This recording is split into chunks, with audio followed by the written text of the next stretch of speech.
Welcome to Pennsylvania in Focus. I'm Anthony Hinnon. Unions see a clear path through the legislature to boost membership after several legal challenges saw workers leave in droves. Joining me today is the Center Square's Pennsylvania editor, Kristen Smith. Kristen, what is happening with unions, public sector labor laws in Pennsylvania and across the nation? Sure. So the Commonwealth Foundation, which is based in Pennsylvania and does a lot of research into public labor unions and the intersection with state laws, they released a report that looked at declining union membership and how that's been reflected in union behavior and the trends that have been there. So in the last 5 years, the nation's four largest public sector unions have lost over 320,000 members. The foundation believes through their research that a big reason for this is government privatization, changing demographics, workers retiring, new workers coming in and not necessarily joining. But more than anything, they think the biggest correlation here is a 2018 Supreme Court decision called Janus that basically said that unions could no longer make workers pay what they call fair share dues, which meant that non-members had to pay for union representation, even though they weren't members, because they were presumably benefiting from collective bargaining agreements. So Supreme Court said that that's illegal. You can't do that. And in the 5 years since, you've seen a huge decline in membership. So the foundation thinks that what they've done in those years is really go through the legislature to regain members and attract more.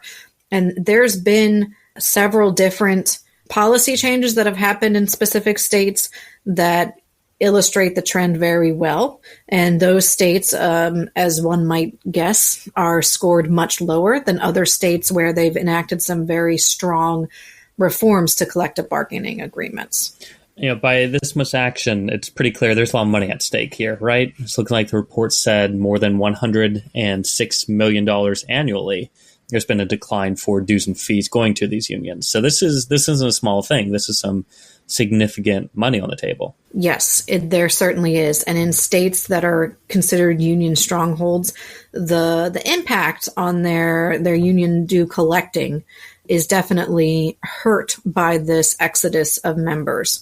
When we think of union strongholds in the report, the foundation points to Illinois, Michigan, and Maryland in particular. Illinois, they said if there was a grade lower than F, they would give it to Illinois. And, it doesn't come as a surprise to anyone that the state ranks that low. However, something that they've done in the last year is enshrine the right to unionize into their state constitution. This is something that no other state has done. And because of it, that basically means that any workplace at any time has the right to organize. And that's even workplaces that were once considered inappropriate for unionizing, like state legislatures. And so the problem with this means that there is no checks and balance for union executives. They can come in with collective bargaining agreements that, reach for the sky. And there's not a lot that can be done to counteract this. And, you're going to have requests that the foundation says will require taxpayer support and likely tax raises. So there's a real threat there. They said that this is a very dangerous experiment that, other states, including Pennsylvania and Vermont, are eyeing. Now, they haven't gone anywhere yet. The political divides in those states is a little different than Illinois. So it's to be determined how far those will go. But Pennsylvania and Vermont in particular have considered it seriously. And their legislation has been modeled after Illinois' constitutional amendment. Then there are states like Michigan.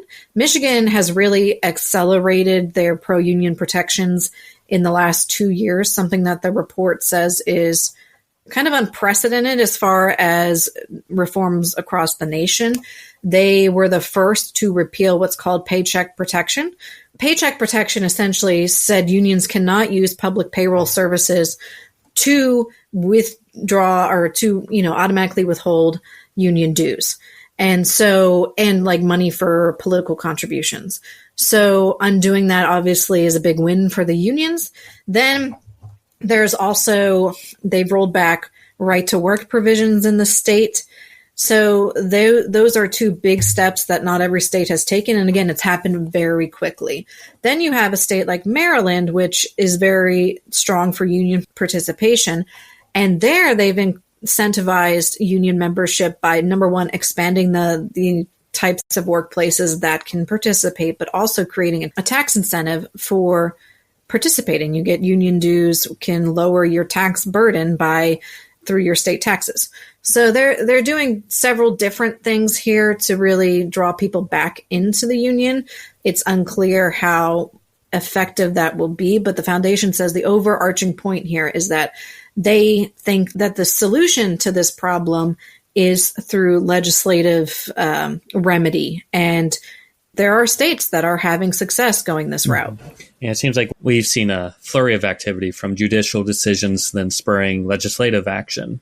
It seems, too, a big role in all this, or at least some of the criticism, has been union political spending and also kind of focus not so much on traditional labor issues, but a much more, expansive approach to, what it means to belong to that union, or kind of influencing broader political discussions, right? Yes. The foundation said that about 60% of union political spending, which is typically funneled through outside organizations, this comes from membership dues. And where this kind of crosses into, uncharted waters here is that while members may ideologically side with, the same political causes that the union supports, they've sometimes waded into territory that's made members uncomfortable, such as, introducing resolutions that make statements on the war in Gaza or abortion rights, things that kind of lie far afield of collective bargaining and other workplace related issues.